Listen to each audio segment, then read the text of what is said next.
Welcome to the September meeting of the Comprehensive Plan and Zoning Revision Committee. I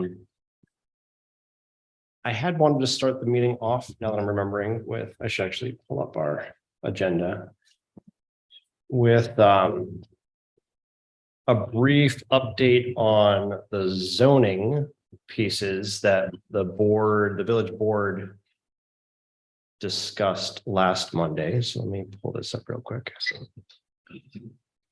And then I can actually here, and we'll see if we can do all this. I think people can just join. Hopefully that doesn't become problematic. We have had a Zoom issue in the past. I got my alert for the Trumansburg area meetings on YouTube. All right, so That's where it's like we're live then. That there, and we'll see what we can do. Yes, and we'll see if we can make people able to read this. But basically, I wanted to start with an update of the zoning. So for those who haven't been following along with this committee particularly long, we're juggling a couple of different things. One is short-term rentals, which we'll get to briefly. The other is assisting the village board in a zoning update. So the last we left the village board, there was a set of lot dimensions that we had developed here based on data from our design firm, our planning and design firm. And the conversation at the village board level last Monday came down on going with option C. So if people remember, option C was 50-foot front yard frontages, and 15-foot side yard setbacks. So that is the version that will be in the next draft, which is actually up on the website, but it will be formally introduced next Monday at the board meeting. And then there will be a public hearing scheduled for that, likely the first meeting in October, which will be actually the second Tuesday, because Indigenous people / Columbus Day is the Monday. So we pushed it a day. So I know we had some conversation here of if we had a particular recommendation to the village board, and I'd said we kind of were split between options B and C. And after a conversation at the village board level, we've decided to move forward with option C. So that was where that landed. And then we did also talk about historic Ithaca doing a presentation. The village board was interested in that in like a kind of shorter 20-minute presentation format, but to include the village board, the zoning board, the planning board, our committee, anyone else who wants to join. That would be a public meeting. Looks like that's probably the first meeting in December now, so December 11th, but we're still kind of finalizing details around that. And so that would be to talk about historic districts. This committee will start moving into commercial zoning. And so there's a conversation about historic districts in the downtown core and commercial area. But I know there's been conversations in other areas about residential districts and historic districts. So it'll be a informational presentation that would apply to all those different areas, and people are more than welcome to show and listen in. It'll also be Zoom and recorded. So there'll be plenty of opportunities to hear that content. Any questions about conversations at the village board before we jump into short-term rentals? So the only change is the adoption of the 15-foot frontage. So that was the only decision at that meeting. The previous meeting, the village board had generally adopted all the other changes that we had recommended. So removing special treatment for ADUs, including design guidelines, and a handful of other changes that were in there. So those were already kind of adopted. Basically, it's just going into a draft. So nothing's really approved or not approved, but it is the general consensus of the board is let's put this in the draft. This feels like something most people would be willing to vote on. But it still needs to get another county review. It still needs to have another public hearing, and then an actual vote on any of that would be at the earliest late October. And it could go on a little bit longer than that, I was supposed to.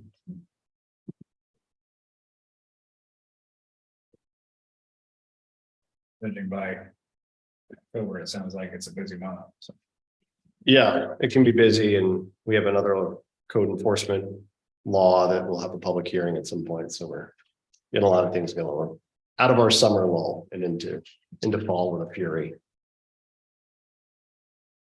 All right, then with that said, I think we can move over to short-term rentals. So let's see if I can make this somewhat legible. I didn't prepare a lot to kind of kick this off. I don't know how much people have been able to either read the draft law or the frequently asked questions that was released as well. But this meeting is very much a feedback conversation, want to hear where people's heads are at. This is a very early draft of the short-term rental law. I think this committee has been trying to balance a number of different factors in short-term rentals, right? There are, in the FAQ, it kind of goes into a number of concerns that short-term rentals can pose, a number of benefits that they can bring. How do we find kind of a middle ground to address or regulate in some way short-term rentals at this point? And the kind of place that we've landed as a committee so far has been to have a permit and registration process so that we just have a better sense of what's out there, who's renting short-term rentals in the village. That helps us with any future changes or adoptions or revisions of this law so that there's just a better sense of actual data and understanding of what's happening within the village. We do have some data from the county. So they do contract with a company that scrapes Airbnb and VRBO and kind of collates aggregate data for the village. And so we do have some of that, but we'd love to have more granular data, more specific understanding of exactly what's happening in the village. It does give us an ability to revoke that permit if someone really is truly a bad actor in the short-term rental space. These things do happen, and this kind of gives some way of helping regulate that. And then the rest is really just I guess there's two other points. The rest of it, as far as regulating short-term rentals go, is really about applying existing laws to short-term rentals. I mean, noise ordinances, parking issues, those sorts of things. There's already laws on the books. We didn't feel at this point there was any need to kind of add to that, but that would be obviously there and applied to any short-term rentals as well as obviously any other use. And then building and fire code inspections. And something we've gotten a couple of questions on already is what level of inspection? I'm not quite sure how to phrase it, but basically how would this be kind of conceived of? What type of use would this be looked at to compare as far as inspections go? And the sense I have in talking to our code enforcement officer is his vision of that is that it would be treated more like a long-term rental and inspected it that way. And so there's a possibility we can discuss of making that more explicit in the law, but that's kind of, at least right now, my working understanding of what that would look like. And the fees would go along with the same fees for long-term rentals. And then the last part is a sunset provision. And so the intention there is really to create or force, maybe in the best way possible, force the village board to revisit this in some time period. We've picked 3 years. That's absolutely a conversation we can have if that's too long, too short, so on and so forth. There's really no way for any law to kind of force a future board to do anything. The board could, a year from now decide to remove this and ban all short-term rentals. The board could decide any number of different directions, and they're free to do that as long as they follow the procedure for passing new laws. It's at their discretion. But by having a time component to this where something changes that would kind of encourage the board to revisit this law, that's what the sunset provision is trying to encourage. So the intention here is that after 3 years, no additional permits will be issued. And since the law remains in effect, and you need a permit to have a short-term rental and no additional permits can be issued, that would force the village board to revisit this conversation. My strongly held assumption is we wouldn't want to get rid of all short-term rentals completely. So that would encourage the village board to come back and have a conversation. I would expect anyone who owns and maintains a short-term rental to be very loud at the village board if they weren't to do that. So I think that's the process that this committee is seeing with the sunset provision. I know it's a little bit in the weeds and some people read it at first blush, and I understand why they see this, that are we trying to phase out short-term rentals over 3 years and never have them again? I can see where that comes from, but that isn't the intention. I don't see how that would, I don't see that's how it would play out in reality. So, Yes, my only note would that be, no more permits. Basically, could be a de facto stop. Could you speak up? So what I'm saying is, basically, if you decide after 3 years, there's a stop date to new permits. That's basically turned into a de facto ban of anything new. right. So that would be my only, like. Why put the no new permit provision within that Right. sunset clause? That could be left open-ended and created and addressed at the time when the board revisits, because the law has to be renewed at that point in time and revisited. So. Well, yeah, so that we basically kind of have two options in this case, right? One is to stop new permits, to basically, when it sunsets, nothing new is allowed, or when it sunsets, everything's allowed, right? There's kind of one way or the other. And I understand why people would kind of want to lean one way or the other based on where their background comes from. In my opinion, leaning towards don't stop everything is a more stable place. If we just go to allow everything and all of a sudden, say in 3 years, is real pent up demand for short-term rentals, and 3 years hits, and now we've got 10, 20 people starting up a short-term rental. The village board takes a couple months. They've got to go through, there's a public hearing, so on and so forth. All of a sudden, now the law comes into effect again 3-4 months later. You've kind of created this really undesirable situation in the meantime, where now everyone was running a short-term rental, and now maybe the law it's changed, and it's a kind of conflicting thing. So Will all existing permit holders, even if the permit is expired, be allowed to renew at that point in time? no, but they can continue to have their permit if they already have it. So the permits last for 2 years. So if you have a permit, you're allowed to use it for the rest of your permitted, the rest of the duration of the permit. We don't have renewing permits. We have just permits, and they're 2 years, and you can get a new one later. So I think my intention is that come 2 years from whenever this is passed, I hope we're having a conversation about how things have gone. Let's get ahead of it. Let's not wait till 2 months and 2 years and 11 months. And if that isn't happening, I hope people are kind of clamoring at us and clamoring at the board to make sure that that's happening. And worst case, if it comes to that 3 months, everyone who's got a permit that still is unexpired gets to use through it and kind of figure it out. So that was the intention. But again, this conversation here is to hear more feedback. We can continue that conversation. That's just where we had landed most recently in that conversation. Are there any other pieces we'd like to say as a committee before we kind of just open it up for conversation and discussion?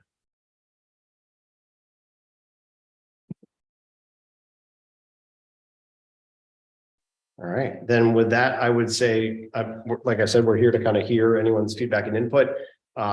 We have, until 8 o'clock, basically. I don't see a need to have any specific time limits or anything. There's not a huge crowd.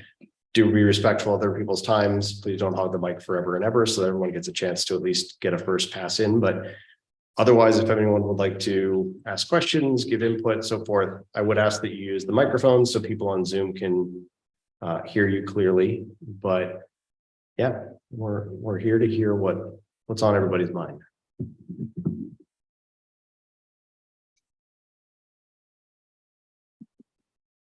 None of you care? We do. Is it okay if we pass this around? Sure, absolutely. Yeah. It's here.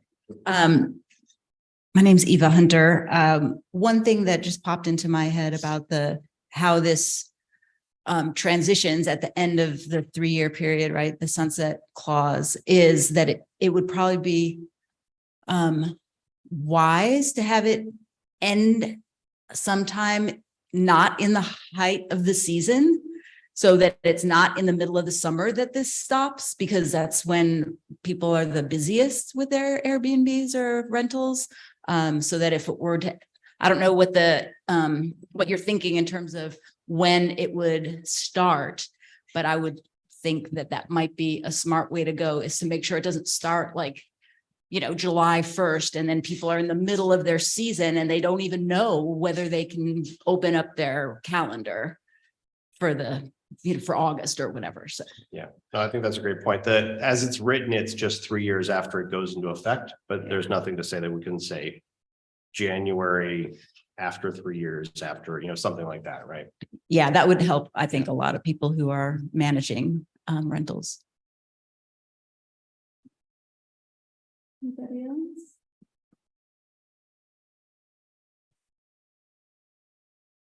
Hi, I'm Norm Hummel. I've already sent like 3 pages of response and comments, and one thing I didn't, one thing I have a concern with right now is Article 8. That I mean, it looks like you must have pulled a template off of Google or something, and then an attorney wrote it. To me, it looks like a lot of gobbledygook, and the main concerns that I have there, especially owning a short-term rental, is that there doesn't seem to be a provision in there, and I think there should be a provision that if there's any minor violations of fire code or building code, that it can be addressed quickly. Because if, I put in for a variance for putting a garage on my property a couple of years ago, and it took 2 months. Well, if I lost 2 months addressing a deficiency in a fire code, and it happened in the summer, I mean, I'd be out thousands of dollars. So I think there should be some provision in Article 8 to address at least minor violations of code and building that to be addressed quickly. And the other concern I have too is that do you have the ability to enforce this? I mean, Tom's a pretty busy guy as it is. And I guess the concern I would have would be, I mean, do you have the resources to enforce this? So as far as enforcement, you are entirely correct. It is written by a lawyer. That is very much Guy Pro, the village attorney's handprints all over that. As far as some sort of abbreviated or lightweight process for minor issues, I think that makes a ton of sense, and I think we can take a look at that and see if that's in there or not already. And if not, think about how to include that. As far as enforcement goes, yeah, Tom's quite busy. We do have thoughts at different points of giving him additional assistance. We already are bringing on some for some of the overhead that he currently has with some of the development that's happening in the village. I think, what do I want to say? I am in conversation with the county to see if the data collection that they have is available to help us with enforcement. A lot of those tools do help you get a whole list of exactly who's listed on where, what properties are listed where, and that kind of gives you a check and balance on people just volunteering that data and coming in and signing up. So we're looking into some of those things.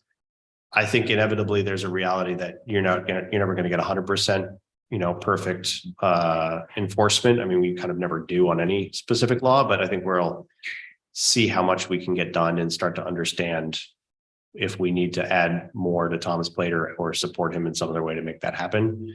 I do hope that this gets us some level of understanding of what's out there, and then we can kind of take it from there. And if it seems like enforcement and compliance is extremely low, I think that's a question we'll have to come back and think about. I mean, as a point of feedback to that, if you're not familiar with the long-term rental inspection process, that's when most of those issues would be addressed and handled. And that is a very planned and appointment set to get your inspection for your long-term rental unit. I went through it on my building. So you would have an appropriate time to address those issues at the point of time when you get inspected. It wouldn't be a violation, like say you were inspected in January, you wouldn't get a violation letter unless something extraordinarily changed in July in your unit where there was some sort of reported violation. The violations would be handled at the point of time when you get your inspection of your unit. So that getting the permit. So it wouldn't necessarily per se happen in the middle of your season. It would happen at the point in time when the code enforcement officer does the inspection. So if that, I think, hopefully I conveyed the point that makes some sense there as far as not disrupting anybody's course of business once that inspection's done. So. If that hopefully made sense. Yeah, I don't want to speak formally because I don't know Tom's process specifically, but my impression is that there's a lot of time and space given for small things to be affixed and come back around and look again before it becomes a formal violation and kind of escalates to that level. Typically, my impression is that it only kind of gets there if someone's really being obstinate and not, kind of working along with code enforcement to figure out how to best address the situation. Yeah, I just went through the process last year because I bought the building last year and Tom my building actually had to come up for a long-term rental inspection. And so he inspected all 3 of the units in my building. And well, 4 technically, he inspected the store too at the same time. I paid my fee. He came and did the inspection, gave me a report for each unit. But I walked each unit with him when he did the inspection. And any issues that needed to be addressed, I just did it with him. And he at that time, there were, a couple minor things that he just wanted looked at. So I sent him photographs of updated tags on a fire extinguisher that had happened to expire in the store or whatever. And that was all taken care of at that point in time. It's long, there are going to be some subtle differences. Long-term rentals are not going to have houses full of potential clutter and debris that would, access pathways and stuff like that. It's one of the things he looks at with long-term rentals. You're not going to deal with that with short-term rentals because they're just furnished apartments without any, belongings in them. So there are some subtle differences, but it's basically extinguishers, smoke alarms, CO2, points of egress, fire extinguishers. Those are your main points of what that fire inspection and code inspection is. So I would say 2 other things real quick that come to mind. One is I know Tom struggles with getting even a comprehensive list of long-term rentals in the village. And so I think the reality is finding that comprehensive list is challenging for both types of rentals. And I think that's just kind of a fact of life that we'll work with. And the other thing I want to say is I did really appreciate your comments that you sent in. So thank you for those. Don Schlatter. I actually may have been misinformed as to the purpose of this meeting. I thought it was for general information about all the zoning revisions, but we're focused just here on STRs. This is just STRs. Yeah, the trying to think of another. We don't really have another public meeting specifically on the zoning pieces. There would be a public hearing, I think, at the beginning of October around that. That would be the closest it would come to. Okay, that's fine. I wasn't clear on if someone has a permit for an STR and it's a 2-year permit, so it expires at the end of 2 years. So if their next time around is after this sunset clause has been in effect, then they would not be able to renew. Is that correct? Assuming if the board has not done anything and has let it sunset. Yeah. So one of the things that occurred to me is that possibly if someone has invested money into creating an STR, 3 years is not a very long period of time to try to recoup that investment. And so if our goal is to simply take what exists right now and not encourage any others, then perhaps it works. But if our goal is to possibly allow more use of people's properties, it seems to me that 3 years is a really short period of time to sunset something with no guarantees that it would continue. Yeah. Yeah. There's no guarantees at all ever, right? Is I think the point, right? The village board could decide to throw this draft out and pass a ban completely tomorrow if they wanted to, right? So I think the tricky part is the sunset clause is there to force a conversation in 3 years. It is not to prohibit short-term rentals in 3 years. The reality is, well, I'm going to say I'll open it up as a question. That is the best mechanism we have been able to come up with to try and force that conversation. There's an alternative where we don't have a sunset clause and the village board can just pick this up or not whenever it feels or whenever the community kind of brings it back up again. And that's honestly, I think what our lawyer would prefer. And we could certainly go that path. My sense is that having it be another conversation in 3 years helps this conversation continue to come up as it shifts, as the number of short-term rentals in the village ebbs and flows, as we get data from potentially having a permit registration process, as laws and court cases percolate throughout the state and the county and the country. That's our intention of where the sunset clause is trying to do its work. But it may not be necessary if we would like to leave it more up to the board to know when's the right time to revisit the conversation. From my standpoint, I think it would be better for the village to leave it up to if a law is in effect, leave it there until we have the next round of zoning discussions, or if it needs to happen before the next round of zoning discussions. I mean, zoning's supposed to be done, what, every 5 years or something? Pardon? We might finish I in know. 5 years. Maybe we can start again. But Maybe that Golden Gate Bridge. Right? I know.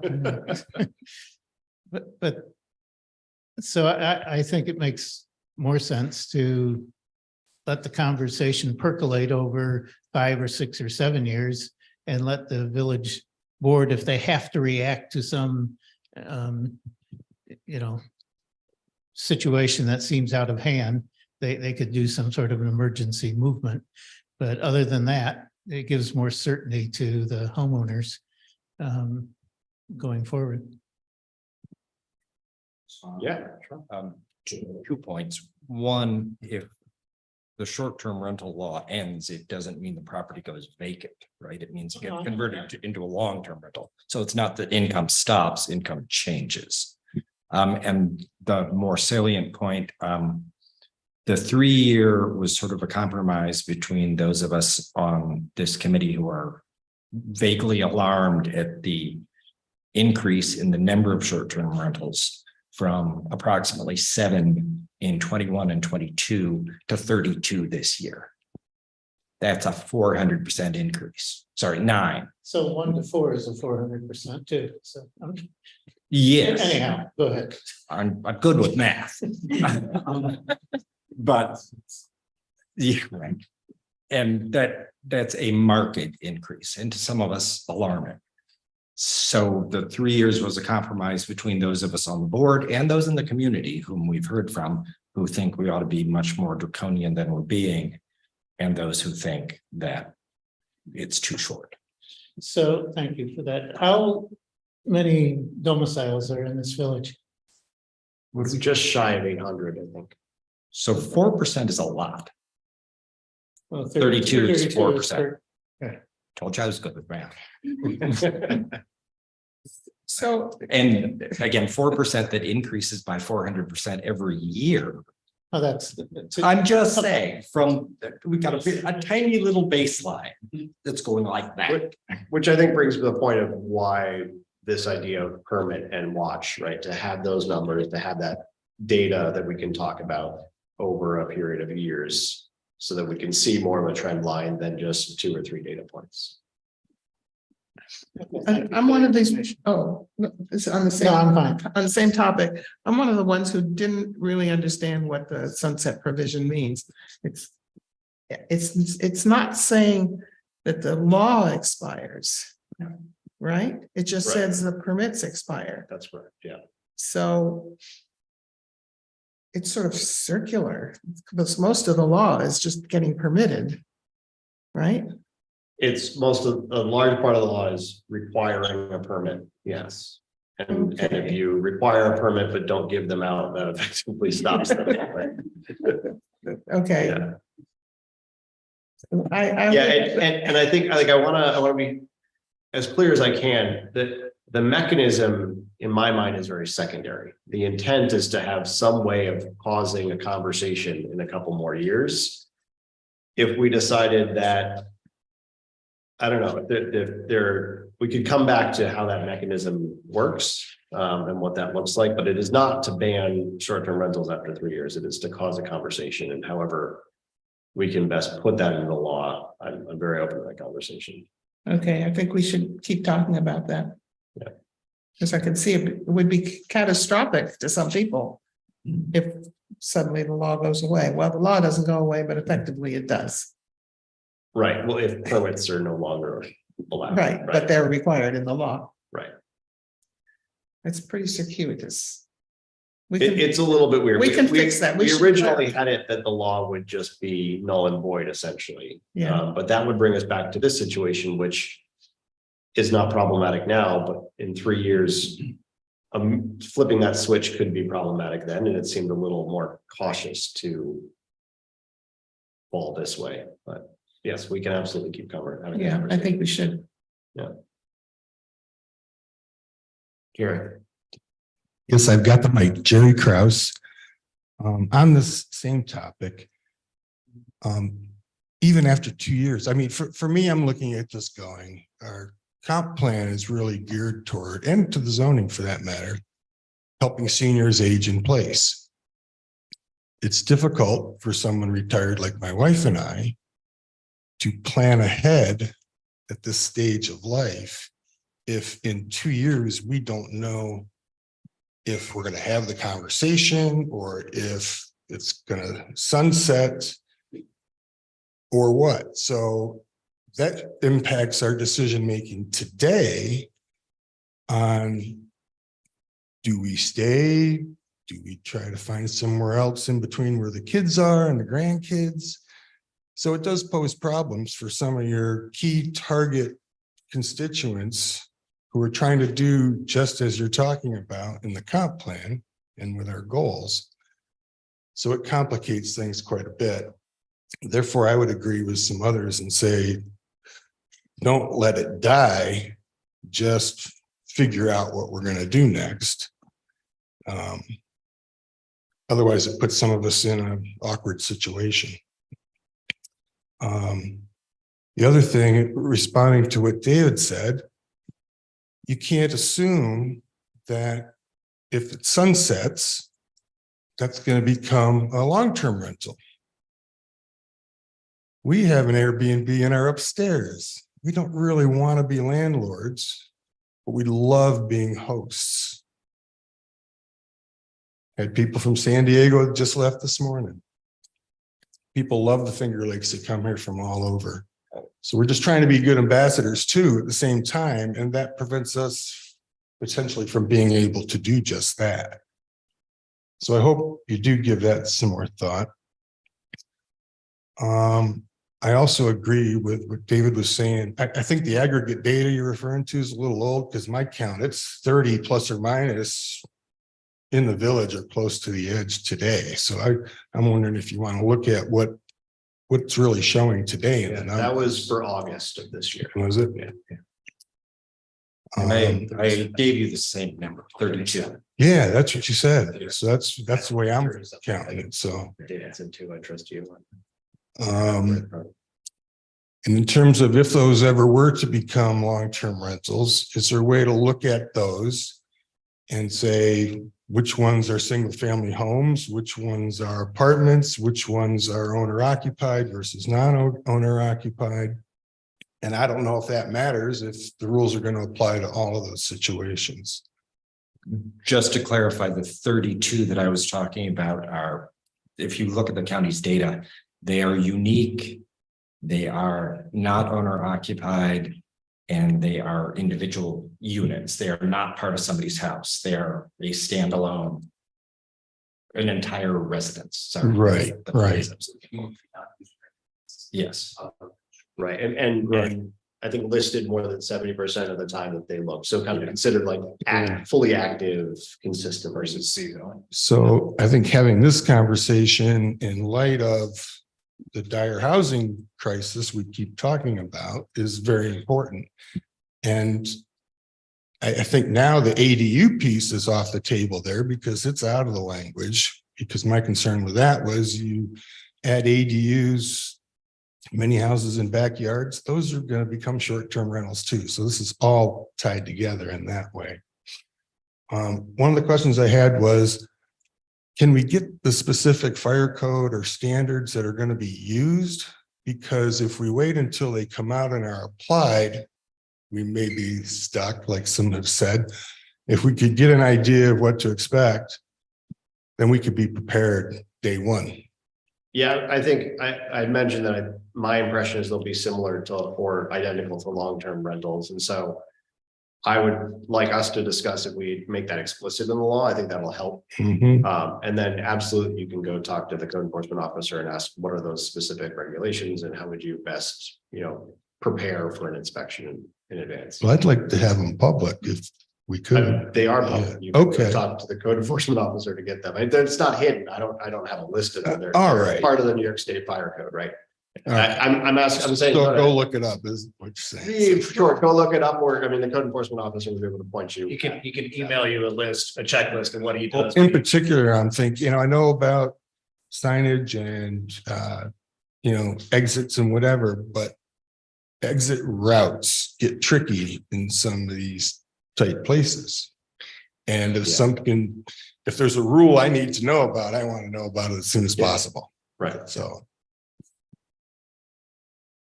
And then lastly, it really ties back to the comp plan because there was a goal to regulate short-term rentals and bed and breakfast fairly.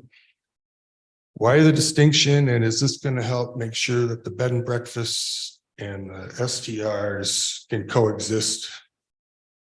Or was there an issue there to start with?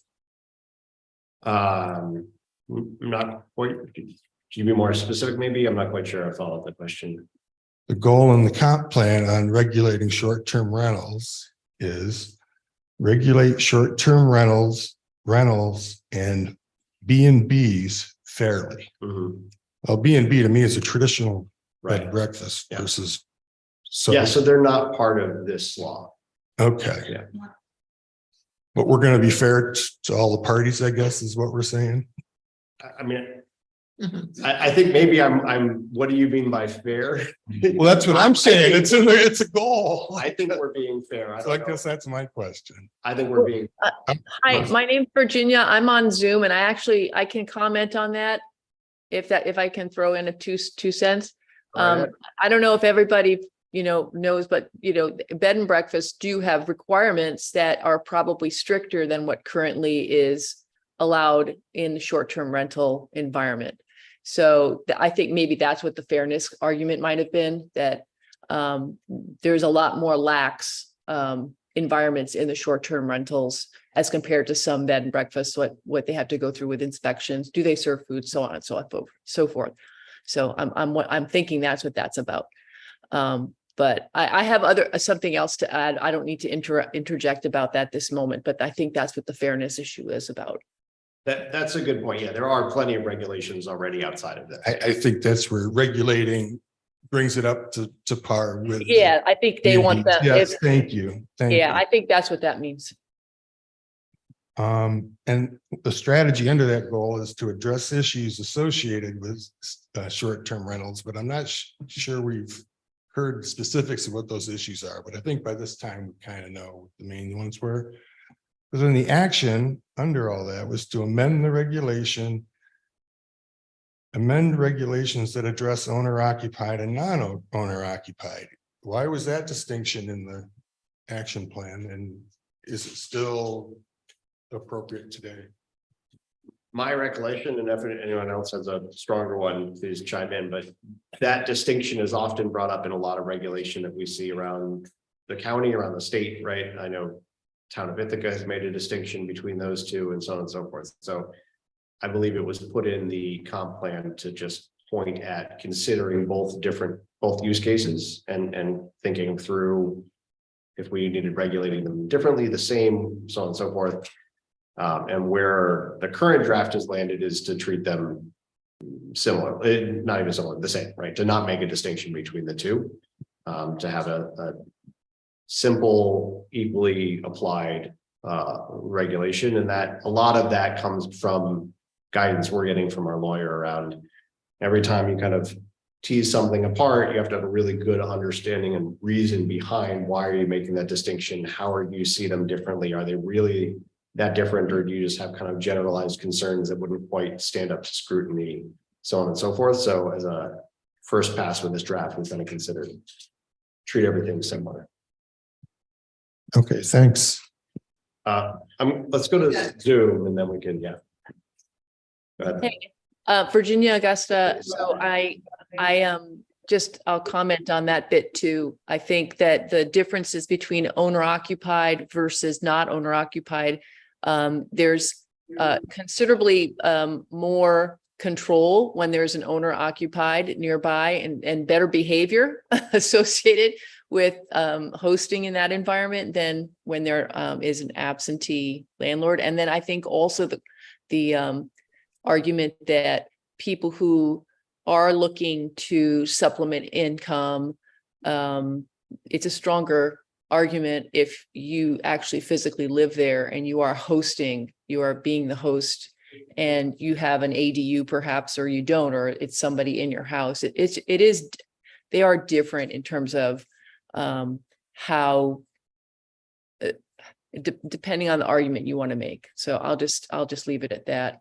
The question I had related to the listing of the rules in that, is there any specifics you guys have laid out to measure success, or what would be progress, or let's keep this going for 5 more years? Like, I would personally like to see that there's some measures you're using and annualize that.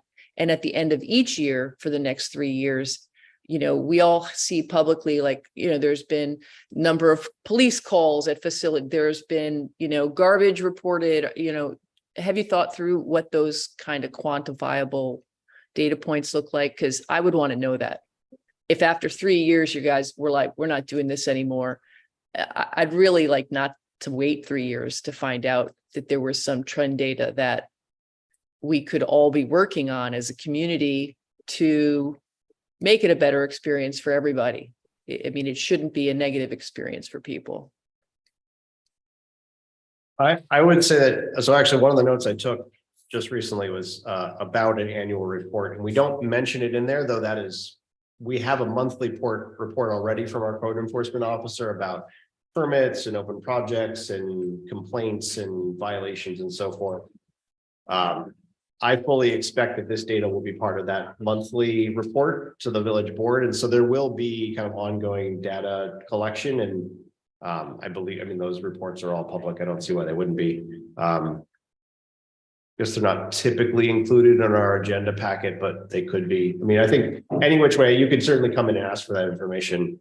I don't personally feel like I have, targets or goals around this. I think it's very much a wait and see. I mean, I guess I could say that if we saw 100 short-term rentals in the village, that would be a non-goal.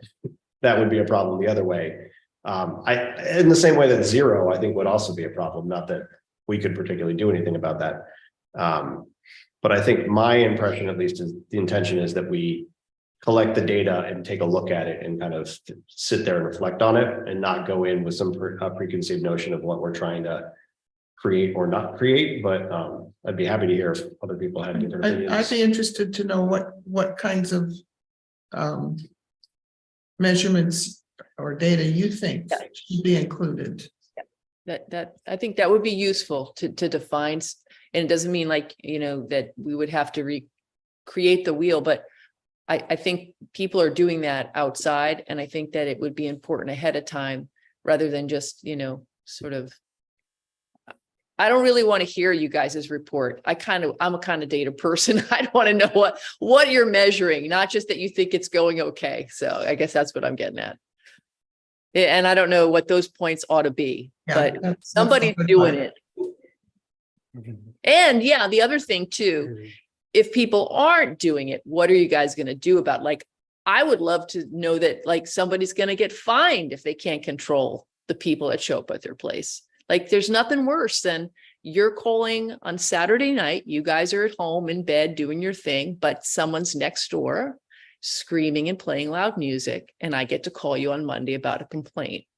Okay, this happens again, and what is there any good penalties that could really bite?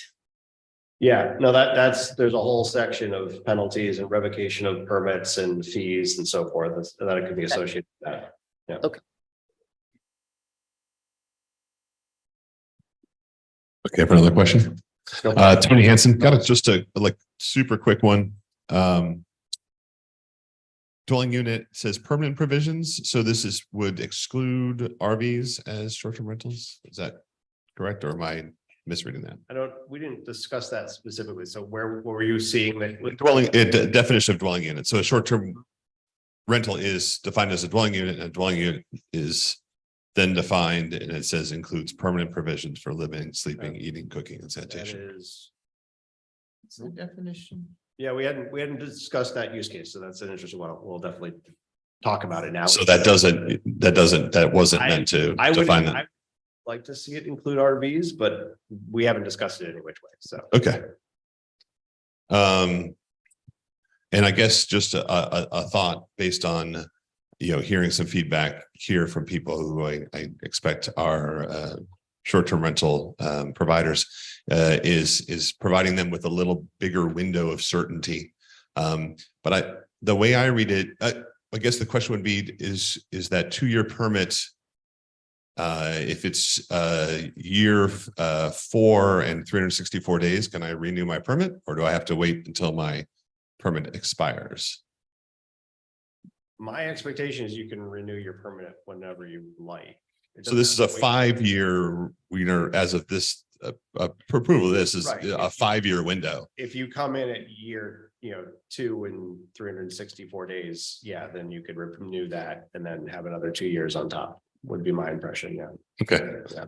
And lastly, this is something that's always confused me about multiple dwellings and their uses in New York State. So the Class A multiple dwelling is basically apartment buildings as opposed to Class B hotel.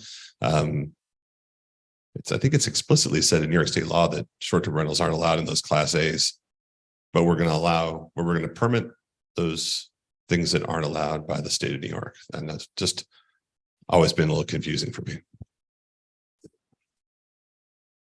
Well, I think part of so two points to that. One is you make a good point. I've definitely heard that. And now I kind of want to explicitly ask our lawyer of where he kind of sees that standing. So I'm going to take that down before I forget.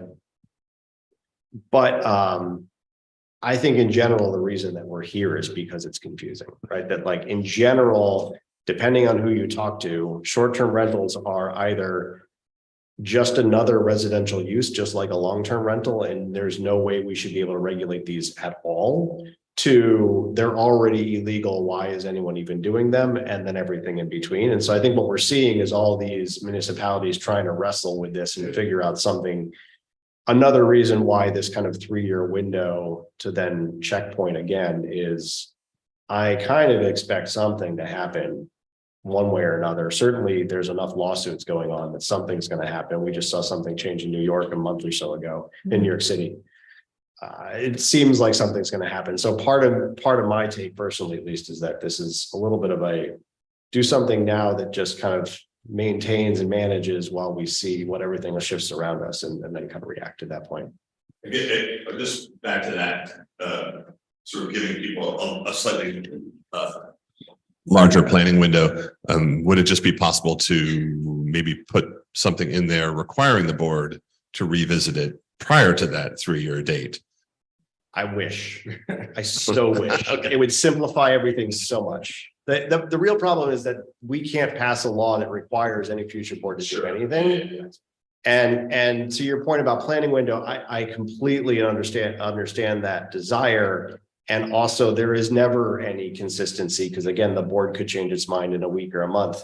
So what we're seeing here is this kind of balancing point where I think there's a strong part of the community, and I'm actually intrigued that we're not hearing as much of it this evening because we certainly got some emails on it that would like to see no or very few short-term rentals at all allowed, and that they are the downfall of the community and they're going to destroy neighborhoods, and that sort of rhetoric definitely exists out there. And we see that in almost every other municipality around here as being significantly more restrictive on short-term rentals than this proposal has. And I think the part that we're trying to balance that with is this conversation of let's go check back in a couple of years. I think without that certainty of trying to do something in 3 years, I think we would be having a conversation where there is a lot more restriction.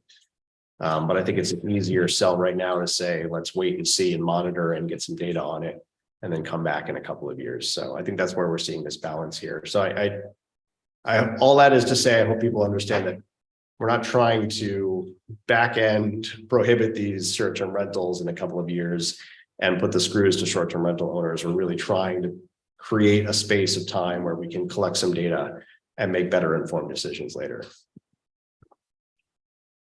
I apologize in advance that I haven't had a chance to read the whole thing. So I appreciated the comment about the trailers because that was a question that I had. What about non-traditional seasonal off-grid things, right? People have yurts, people have like, you know, glamping things. There are tiny houses, off-grid cabins, this sort of thing, right? That aren't your standard dwellings, right? They're just summer fun things. And so as a person who owns one of those types of rentals, I'm wondering how that would fit into this law. If there's no provision for it, then does that just mean I can't do it? That's a huge question. It's a great question. Yeah, like I said, we haven't discussed this. It's interesting because it is different than a dwelling in that, at least I'll speak personally, my concern with dwellings is more on the, if it gets to such a level at some point, it does really start impacting long-term renters and their ability to live in the village. And so, you know, I don't know where that line is, right? That's part of why I always kind of wait and see. RVs and yurts are a little bit different than that. They're not going to supplant someone who's going to be full-time living. So there's a difference there. And I think one that we can discuss either which way. It'd be nice to be clear, right? Because I think to your point, this doesn't regulate that, which continues to leave it in this murky, unclear space. And so it'd be nice to be clear either which way there. Yeah, exactly. Right. I think Tom called it a recreational dwelling when he looked at it. But yeah, and to the point that a couple of people were making, I do feel like there is a big difference between owner occupied units. Like I've also Airbnb'd rooms in my house in previous years. And there is a huge difference between that and someone who maybe lives in some other city, state even, and owns a building in Trumansburg that's being used as an Airbnb. Like I would want to see potentially some preference given to people who are residents of the village and doing like they, you know, we're embedded here, we live here, we're trying to get a little bit of extra income. That to me, I think would be a much more sort of community oriented use rather than somebody who is an investor who lives out of state and has decided Trumansburg is a nice place to buy a unit that they're going to turn into a short-term dwelling. Like to me, it's completely different. Right. And we discussed that a lot, and those are currently under heavy, like, right, you know, legal challenge both ways. And so again, I would love to, you know, we definitely talked about that quite a bit. And I think we're at a spot where, again, we're hoping for that kind of collect data, wait and see, get information about who owns them, who's living locally, who's living far away. The tricky part too, when you get into that is, all right, well, does it really make a difference if you live in Trumansburg or Ulysses or Hector? Does it really matter if you're in Tompkins County or Schuyler County? Like, where do we draw that line? When do and then, you know, maybe someone lives in New York City most of the year, but they grew up here and they actually have a local owner or like a manager who runs the place.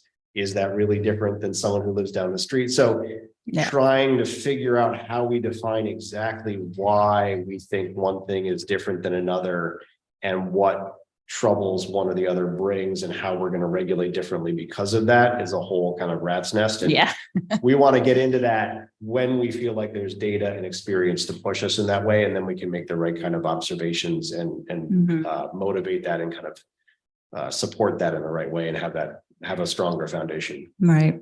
And then a question that I had was, do you guys have an idea of like a cap on the number of permits that you're going to give out? like in the first year, let's say, or There isn't a cap. there isn't a cap? No, Okay. and so again, part is to understand what's out there and find Right. and see what the number is and have a better sense of that. Caps also kind of become problematic. You don't want to just preferential treatment to the first people that get in the door, because then you'll have a line around the, the corner Right. when the permits are available. Some people have suggested, well, a lottery would be fair, but I think people who own short-term rentals would really have a problem with that if year to year, maybe you get a permit, maybe you don't. Right. So I think that is another place where we spend a lot of time looking at that and trying to come up with something that's really workable. And at this point, again, it's a can we're kind of kicking down the road until we have more data and more information that can really help support that decision. Right. Okay, thank you. But thank you. Those are great questions. Those are definitely ones we've wrestled with. Yeah. I think the general theme of this wait and see approach is a lot of communities, especially in the Finger Lakes region, if we want to take the laws that have been put in place in recent years, they've kind of jumped ahead and really heavily regulated these without real data and without real use cases other than conjecture, fear mongering, and, oh, I heard this about this.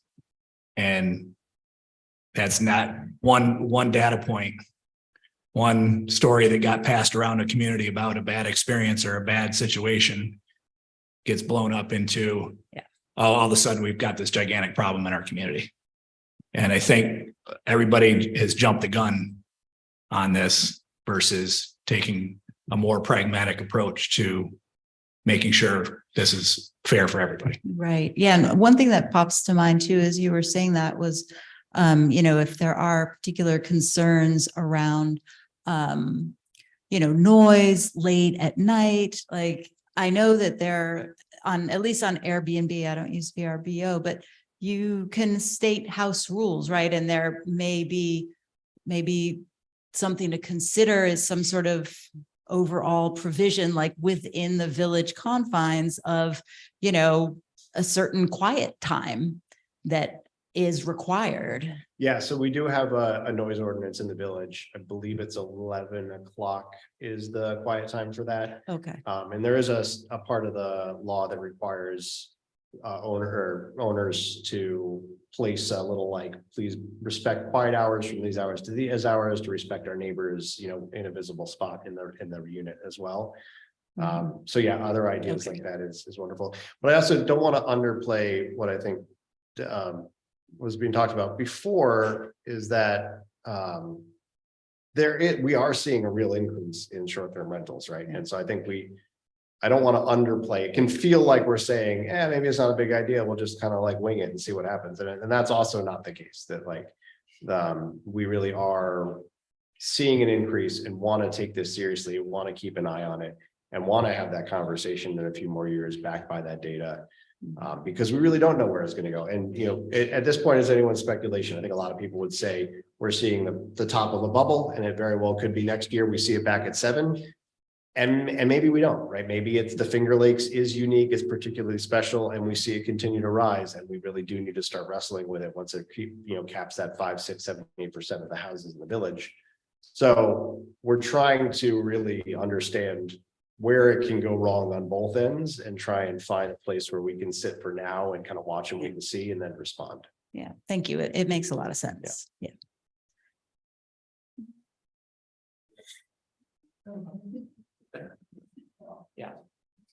Peter Cook, village resident for 45 years, contractor. First of all, I want to applaud the board for setting up what looks like a very good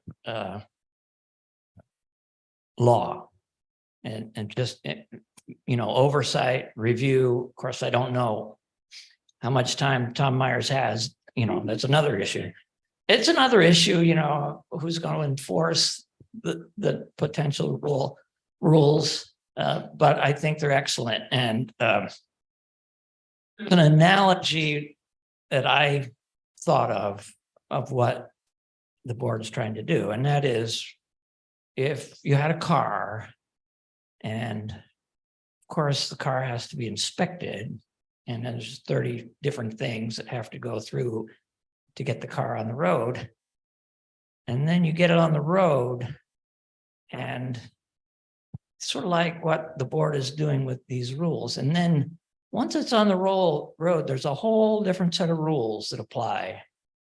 And the board is applying essentially none of those rules. So what you're doing is you're passing laws that look at the rentals and make them safe and fair and where they are. But there are essentially no rules of the road after that. So, for instance, people and the concerns, I missed a lot of this meeting. It was a different meeting, but a lot of concerns about people like buying a house in town who just for speculation and using it as an Airbnb. I don't know if it's happened. I think it might have happened. I do know that I looked at Airbnbs last month and there were 28 of them in the village limits, and 14 of them were houses. And a couple of them were houses that are not listed, but having a village presence here, I know there's people out there that rent their house out. And that's another thing. What if somebody wants to rent their house out for graduation, Cornell graduation, something like that? For one weekend, I know I talked to somebody who rents their house out 4 times a year. They're not on Airbnb, they're not on Vrbo, it's all that kind of thing. Where does the law come in? Are you going to have to go in and tell those people, yeah, you're renting it out short term under 30 days. You need a permit, you need, fire inspection, blah, blah, blah, blah, blah. So I applaud what the board is doing, but in setting the rules about the rentals. But in my reading of it, there are absolutely no rules about how many, once you get out on the road, that's it. There's no rules at all. So I would say the rules that I see is like, once you're driving, in my understanding of the analogy, yes. Yeah, it's is things like the noise ordinance, is things like parking requirements, not parking in the street, not blocking traffic. Those sorts of laws that we're all bound by are the ones that I see most regulating the kind of day-to-day use of the buildings. Which are rules that we already have. Oh, exactly right. Yeah, that was very intentional, that like we already have. Yeah. I mean, honestly, fire code is, we're not changing that. We're just saying that this has to be applied here, right? I think I heard also something around limits or speculation, and there isn't something around that specifically where we are actively looking to kind of, again, watch and see how big of an issue that is, and then be able to respond as we get the data around that. Yeah. I feel like you had another point in there, but I've lost it now. So. Well, the incidental, like a couple times a year. Oh, right. So That's right. So as written, it would apply to, someone who does it even a couple times a year. Cornell graduation is Sure. typical. Now, the reality is, are we going to necessarily know, like if our data source is coming from scraping VRR on Airbnb and you're renting it out to your nephew's, uncle who's coming for graduation? You won't know. I don't know. Your nephew's uncle is probably actually your own brother. So like, sorry. Yeah, or yourself. Anyhow, bad You're enough. charging your brother, you're not that friendly. You see where I'm going, but like, I Yes. think there's a reality that some of we're asking for self-reporting, and that data will be as good as it can be, and people speed every day, right? I think the reality is we're not going to catch everything. Okay. I just want to. Yeah. Somebody may have already said all that. I don't know. I appreciate it. Thank you. You brought up the P word, but so as far as parking goes, and it applies to everybody, I guess I'm just wondering, because we got a beautiful newly paved Washington Street. If you drive down that today, you'll see, you can look at where the sidewalks are on both sides too, that don't quite connect. None of it's walkable, by the way, but do you have to be off the pavement? Can you be parallel to the road and in the road right away or not? I guess that's my basic question. The parking law is as long as you've got all four wheels off the asphalt and you're not in the sidewalk. If there's enough space between those two, then you can park, you can park. All right, thanks. And then 6G. Oh, boy. Gonna I do- test my I- knowledge here. I do not want to put a sign up to tell people to stay quiet. Oh, yeah. All right, so I'm gonna refuse on that one, but if that's okay, I'll put it up when there's an inspection. Right? Yeah, so right, well, this one, the Just welcome display to. the noise of it. So well, here's the question, because we've gotten some feedback about this. Could you say more about what is problematic in your view about it? Like, is it the wording? Is it placing it prominently? It's having it at all, because I have a single sheet that gives them all the data and information they know, Wi-Fi and et cetera. I've got a house manual that I created that tells them everything they need to know about the area and where to go, and it's got everything they need in there. I don't need a special sign. Right. It would be an insult to my guests, I think, so. So I think I think this one, and along with, there's one about fire exits or something, and maybe a couple other pieces. The feedback I've heard is it would be nice for us to be more clear about what does conspicuously post mean. If it meant that we would like you to have that in your existing literature, in your manual, would that seem overwhelming? Yeah. So I think that, so what I'm trying to tease apart here is what I think is, as long as it's got a lot of people already have like a one sheet or a binder or something, I think we should discuss, is that sufficient if someone puts a piece of paper in there? And maybe it doesn't have to say word for word, but it tells them that there's a quiet hours and they please respect that, right? So I think that's a thing that we can talk about, is being more clear about what is conspicuously post, because if it's in a binder and that's sufficient, it sounds like that would be acceptable for you as well. Is that understood? Is that what I understand? Yes, I think so. I think it's in the original listing somewhere too, because I think Airbnb does something like that automatically, but. Yeah. Yeah, I was going to ask you, Jerry, do you have a set of house rules in your listing when you put it online? Yeah, there is. So it's essentially the same thing. Right. Yeah. Yeah, but I would second that I would put up a sign that says, please be quiet. That is, I would find that insulting for sure, but it's in the house manual, it's posted prominently Right. online in the book, and it's in paperwork that's in the dwelling. But no, I wouldn't want to put up a sign that says that. Yeah. Yeah. So I think we can be more clear about what counts as conspicuously post. If someone wants to post it, by all means, I think a booklet, we can discuss if that seems to fit the bill. Dolores Higuerita on Bradley Street. Just on that point about the signage. I mean, it all depends. Let's just be realistic here, not get nitpicky. If it's an owner occupied house, they're more than likely going to, make it clear to whoever they're renting the upstairs to, let's be quiet, after 11 o'clock. But if it's it's a house that's, owner lives out of town, they're more than likely going to put a little sign by just inside the door or in the kitchen or someplace. I mean, that's usually the way it works anyway. So I don't think the village has to go too far with that. I'll even interject. There's short-term rental laws that have been put in place out there that require owners to put in noise monitoring devices on their property. That's how onerous they've gone in. Right, exactly. So, but that's how onerous some of these laws have been put in place. They're requiring noise monitoring devices on property. So, and that's how actually some hosts have mitigated neighborhood and neighbor concerns, is saying, hey, listen, we put these things in place to protect you neighbors and just to squash any neighbor issues. So. Quick question. Scott Hoffman. I've been a 51-year resident of not necessarily the village of Trumansburg, but just outside of Trumansburg and in the village. I have 15 apartments in Trumansburg. Currently, most of them are on Main Street.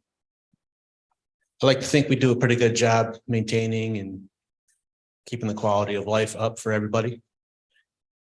Considering an apartment that we have now that we just got done gutting and redoing, considering turning that into a short-term rental starting next spring. So I was concerned about the investment. I think you brought up the point, and then only having a couple of years to get a return. So I think I'm good with the feedback that I've heard so far. Another question is, one of the property in question is 38 East Main Street. It's the Boughton House. It does have some historical significance. The way it sits now, it's zoned commercial for the first floor. Upstairs is residential. Do you consider first floor commercial Airbnb? So do you think I would be allowed to turn a first floor of that, which is currently just open office space? It's unrentable because everybody's working from home now. Nobody's busting down the doors looking for office space.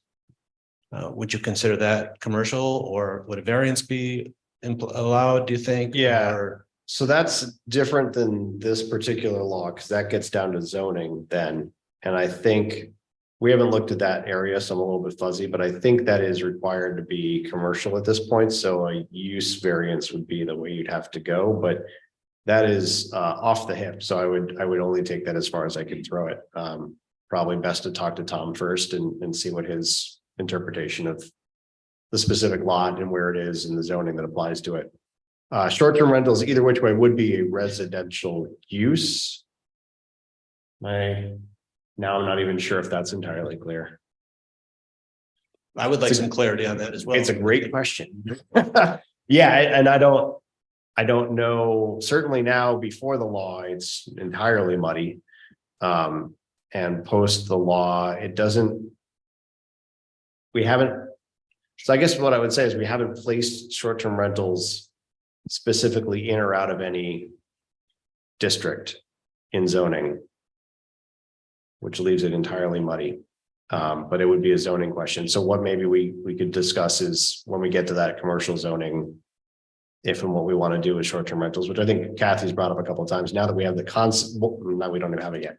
Once we have a concept of short-term rentals and a definition and so forth, do we want to then go through the zoning ordinance and say, you can have them here, you can't have them there, so on and so forth.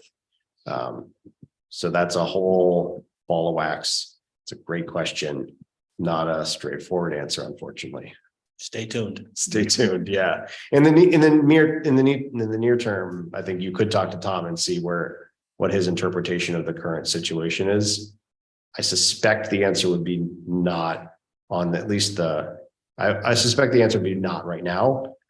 And I'll leave it at that. There's a whole bunch of maybes, could be's, possibilities in the future, but yeah. I think B&Bs are allowed in the commercial zones. Yeah, but then he has to move in. Eh? Yeah. Then he has to move in. Right. B&Bs For are it to be a B&B. owner occupied. Yeah. Okay. Clarificatory question for maybe you and Don. Could you sort of elucidate the differences in investment for short-term versus long-term rentals when you're redoing an apartment? I could jump in. Furnished versus unfurnished. Okay. That's one of the biggest distinctions. Because you're going to, depending on the size of the unit, could be anywhere from $5,000 to $25,000 of investment just in furnishings. Thank you. I would agree. Thanks.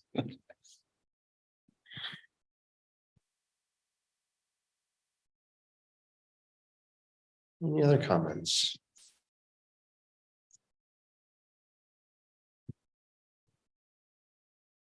Good evening, Bob McIntyre from Tamarack Lane. I apologize if this was already covered, but my first question is, who's asking for this change in legislation? Was this driven by the community at large or by the government? Where did it originate? There's plenty of concern in the community about short-term rentals. Now, is it well-founded? We can debate that. But there is, like I said, I'm surprised that no one has brought that up here tonight, because we certainly have gotten the emails about this is unacceptable. You need to ban all short-term rentals. They're destroying our community, so on and so forth. So I think there is an expectation from at least some group of the community, some areas of the community, that we take a look at this problem and come up with something. I mean, an option could have been to look at it and come up with, decide nothing, but I think we wanted to have that data to be able to have a conversation in a couple more years about what's really going on. And so that's where this committee has landed in the draft that we have. So hopefully that kind of answers your question, but there's definitely out there. To get a sense of the scale of the community involvement here, we're talking about 1 email, 10 emails, 100 emails. No, it's all in the survey, it's a goal in our 2021 comprehensive plan. So if there was an error made or more time needed to be taken, I guess it was in the goal setting process. Well, so I don't have there was a survey for the comprehensive plan, and I don't have the details and numbers off the top of my head on what that survey turned out, but there was a desire for allowing them and then regulating them similar to bed and breakfast, traditional bed and breakfast. That also has informed kind of the path that we've taken. Okay, so let's look at the next logical step. If there's operating permits that are going to be required for short-term rentals, will there be operating permits required for annual leases and long-term rentals? That's not part of this law, no. But is that the next logical step? If there's going to be operating permits for short-term rentals, will there be operating permits for long-term rentals? So long-term rentals already require all the same fire code and building code inspections that There's a distinction though. that we're looking at for the short-term rentals. The permit idea is to get us a better sense of what's actually out there in the community. And we have not heard that we are lacking information about long-term rentals, but we are looking for information about short-term rentals. So there's not currently a permitting process for long-term, That's but correct, yeah. they're still bound by all the regular rules and regulations. Okay.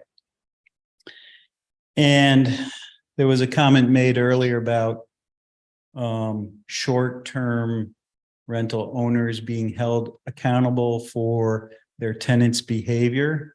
If you have 2, 3, 4 weeks in a row of noisy guests, are long-term rentals going to be held to the same standard? Will the owner of a long-term rental be held accountable for his tenant's behavior? No, the tenant would be held accountable. But the short-term rental, the owner would be held Hard accountable? to hold someone accountable who's going to leave the next day. All right, so I'm going back to the vehicle analogy. If somebody's speeding and they get pulled over, do you ticket the owner of the vehicle or the driver of the vehicle? Typically the driver. Right, or in this case, the tenant. But if car is parked illegally, you find out. Right. So it just depends on where you want to go with your analogy. If the car is parked illegally and it's a tenant's car, they're traceable. No, I'm saying any car parked illegally, the owner, regardless of who's driving the car. It's the owner of the car who's liable. The owner of the record gets the ticket. I think if they're your tenant, the short-term renter is having a party and creating the noise at midnight, they call, the police are called, the police show up and they ticket person with the short-term renter at the party. Yep. And that's who is ultimately responsible for the noise. It's not. And now I also feel like I may have misspoke in that, specifically under the permit denial revocation, the reasons for denying it is for a misleading, incomplete, or inaccurate permit or, permit application, or not paying the fees, or that the building has failed to comply with laws, fire codes, failed inspection, so on and so forth. So we actually did not include permit denial and revocation for noise ordinance issues and parking. Those would be a problem related to people that are parking illegally or partying too late. Thank you. Next. Ben doesn't quite look stunned, but I think he's a little surprised at the tenor of this conversation tonight. And I think I got a feeling you were gonna, I was assuming that you were gonna be fielding questions from people who thought you had not gone nearly far enough. Exactly right. So I think that probably has something to do with who was motivated to show up, and whoever, is motivated to show up, shows up. But having other conversations with people about zoning, I can tell you that people are very concerned about short-term rentals and the impact on the community. So just want to make sure that's clear, because the people who have shown up are maybe overrepresenting the people who would like less regulation.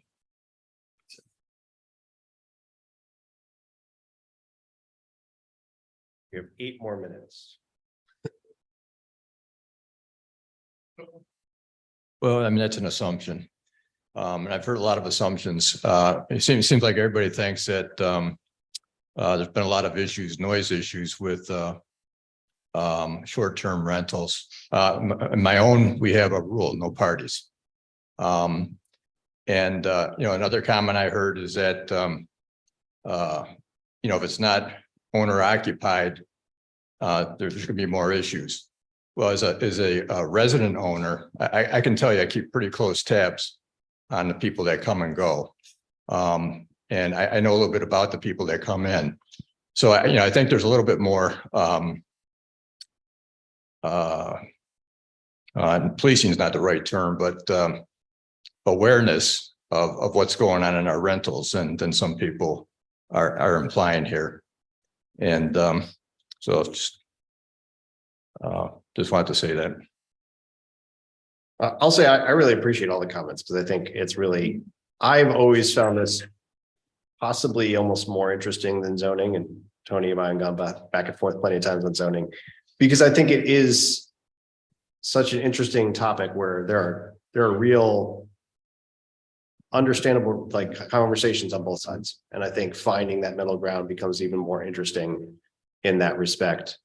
So I'm glad to hear everyone's kind of points of view, and I think they're really valuable in helping us craft the best middle path that we can find for now, so that we can kind of understand what's going on and keep an eye on things without getting ahead of ourselves and jumping to conclusions one way or another, and not taking the eye off the ball and just assuming everything will be just totally fine and we don't have to worry about it. So I think finding that space and kind of keeping an eye on things it's a good place to be. Go ahead. Hi, I'm Vivian Rose. I live on Pennsylvania Avenue. And I just want to say that an awful lot of times when the laws that we're creating or the ordinances that we're creating, we're making an assumption about how the community adheres together, and that those links are always going to be there. So there is a kind of, if you will, a structure of roads or whatever, and people know each other and people interact with each other. And we assume that those eyes and those people will be there. The folks who come into short-term rentals don't know those rules. They don't know those people. They don't know their way around. They need to be oriented. And it seems to me that one thing that ought to be encouraged is a means of knowing where the people are coming in and out who are short-term, just so that it can be aware in that neighborhood that there's going to need to be a little bit more help and support of people finding their way. Because you can look on a tablet all you want, but the truth is, what makes Trumansburg is that people interact with each other. They help each other find things. And so if there is any way to put in the regulation, a way to allow the neighbors to know, hey, a lot of people are going to be coming in and out of here. Maybe you want to be extra special, lovely, kind to them, whatever it might be. Because our chief, now I'll just tell a story on myself. I left my keys at Napa, getting the key to go to be the person at the gem shop at the front desk. I looked all over this community and I could not find my keys.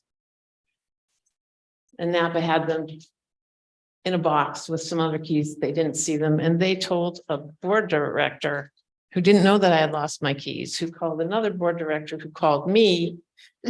And this is what Trumansburg is. We self-police. This is my point. So when people come into the community who are new and only here for a little bit of time, for them to understand and care about the community means that we have to understand and care about them. And so anything that can be in the law that helps people orient and be part of the community, I'm all for it. Thank you. Anybody need this? I'm just wondering what the next steps are. Sure, yeah. So next steps are, we will discuss this at our next meeting, third Monday of the month in October. And see if there's any additions, changes, so forth, edits that we'd like to make. I've certainly already started marking up a copy with comments, and I've got more here. Sounds like the sunset provision is a point of conversation. Clarifying about RVs and yurts and so forth. Things about what does it mean to be prominently posted and so on. So I think there's a lot for us to discuss. I could see that taking another month or two or three, depending on how deep we want to go into those conversations. At that point, I kind of suspect we would send it over to the village board. So maybe end of this year, probably more beginning of next. The village board would have its own deliberations on, do they like the draft? Do they want to kick it back here with comments? Do they want to make their own changes and whatnot? Before it becomes adopted, there would have to be a formal public hearing. That's the standard procedure for adopting new laws. And that would be, the village board would hold that, and that would be noticed, and people can come give comment there. And then at some point, the village board could decide they're satisfied and want to vote on the law. So, you know, let's say optimistically, if this were kind of move right along and not a lot of pushback on any of the changes or wherever it lands, early middle of next year, maybe. I find myself continuously overly optimistic on those dates. So they tend to stretch longer than I expect. So something in that range. Yeah. Well, thank you, everybody. I really do appreciate all the feedback and input. Have a good night.